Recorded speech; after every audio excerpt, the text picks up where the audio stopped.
Although they don't know what caused this explosion, they have said tonight there are no fatalities and no reports of major injuries, even though this has rocked through 5 homes and taken them down. No one seriously hurt. Just unbelievable. Now we're going to talk about West Virginia, where there have been problems tonight. Nothing, though, like we have seen in Kentucky. We're live here in Charleston. The rain has stopped, and we're in the clear.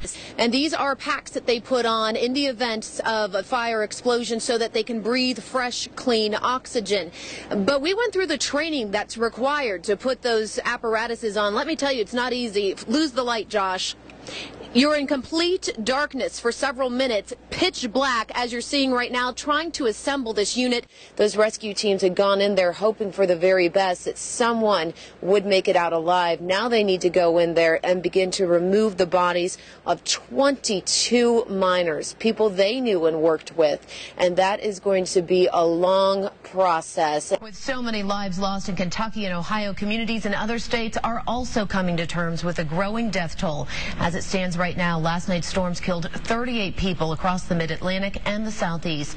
First tonight, a strong message sent to business owners who work with thieves. Stolen items have been recovered from a pawn shop. The owner has been arrested. Here's a look at what's trending on this Friday night. We've been telling you this week about human remains found off of Wire Branch Road in Ona. Today, the Cabell County Sheriff's Office told us about something else they found during the investigation. A license belonging to a man from Ona named Michael Whittier Rigdon. Hard to believe, but you know it by looking at the calendars, and you can feel the competitive spirit in the air, right? We are nearing the end of the regular high school football season here at home, but there's still some big old matchups happening across the Kanawha Valley. WSAZ Charleston's Brad Myers joins us live tonight from Lately Field with a preview of the Capital Woodrow Wilson game. Well, how about promoting health and wellness and bringing families together? It is the goal behind a brand new walking trail and 3D archery range in Roane County. Caitlin Sykes takes us into the woods tonight for a first-hand look into a one-of-a-kind activity.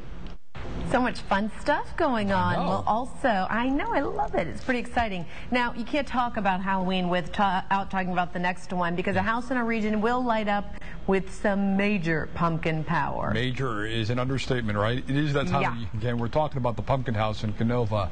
Just a few of the 3,000 or so pumpkins. You can catch it tomorrow afternoon at 2 o'clock on cable on HGTV. And, of course, the pumpkin house will be lit up through Halloween. You do not want to miss it, right? For so many, it's a family tradition. Absolutely, and it's worth the time because it will take some time to get there once you're there as well, because the crowds are coming from 3 different states, so expect to make a night of it and have a good time.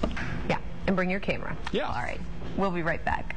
Good evening. I'm Jessica Ralston, live here in SISSONVILLE, where really to say expect the unexpected does not apply here. No one was ready for what happened here today. It all started just before 1 o'clock this afternoon. A gas pipeline, a Columbia gas pipeline, exploded, sending flames shooting hundreds of feet into the air and across all 4 lanes of the interstate, and then spread to nearby homes. Several homes, at least 5 tonight, have been all but destroyed. The interstate melted down, shut down. Several other roads at this hour are also closed. So there is still plenty of going on, even though the fire itself has been put out. The explosion you'll see here from some video we have has left an undeniable mark on this community of SISSONVILLE. We have a view from the air when this happened. There is now a visible scar that can be seen for miles away. As I mentioned, those flames today sweeping across all 4 lanes of the interstate, and something we will talk about is the what many people are calling a miracle, that would happen on such a busy stretch of road, a major artery here in West Virginia, and no drivers were seriously hurt. Crews are here now working into the night. They're surveying the damage. The Kanawha County Emergency Operations Center is set up. The Salvation Army is here, all trying to see exactly what has gone wrong. Now, although they don't know what caused this explosion, they have said tonight there are no fatalities and no reports of major injuries, even though this has rocked through 5 homes and taken them down. No one seriously hurt. Just unbelievable. With all of this going on, SISSONVILLE High School has now been turned into a staging area. The governor was there just a couple of hours ago to give an update and give out some information. Alex Snyder is there. He joined us live now with more. Was hurt in all this. That's something people are going to talk about for a long time to come, that this would happen and nobody in their home that was taken to the ground was seriously injured. The sad part, though, we're grateful that lives were not lost. Now these people have to figure out, especially at this time during the holidays, where do we go? Tonight we can let you know there are places that will take them in. There has been an emergency shelter set up. Now, if you know someone affected in one of those homes, please let them know that they can go to Aldersgate Methodist Church here in Sissonville. It will be open all night long. And, of course, as always, the Salvation Army is here. The Red Cross will be coming in to make sure that everybody has a warm, safe place to stay tonight. You know, we've been talking about I-77 right across from us. Just an unbelievable situation today. The interstate virtually melted, and so many drivers caught off guard as they're simply traveling down the interstate, and flames come from the ground below. We have video of the drivers of a moving van who had no choice but to drive through the flames because it happened so quickly. There was no time to stop. The fire damaged their truck, even caused the windshield to crack. If you can imagine what a scary situation to get caught in. We talked with them this afternoon. They say truly they're glad they weren't hurt, but hope to never experience anything like this again. We saw on the side of the road just the earth coming out and raining down on top of us. We slowed down, and when we looked behind us, there was a ball of fire coming at us. And that's when we noticed that everything was coming down on the top of the truck. And all of a sudden, we just hear this, like, 5 explosions going off. I look over to the right. I'm thinking somebody's blasting dynamite, and just the ground coming up into the sky.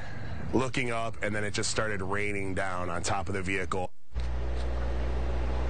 Now, of course, they're in a bit of a situation as well. They have to wait for a new truck to come in so they can actually make their own way back home. And you want to talk about timing. We welcome back our former reporter, Amanda Barron, to the News Channel 3 team this week. Those were the moving drivers that were helping her move back to her home in the Charleston area. Unbelievable. So she was not far behind the moving truck when this explosion happened. She is joining us live on the phone tonight to tell us what she saw and felt.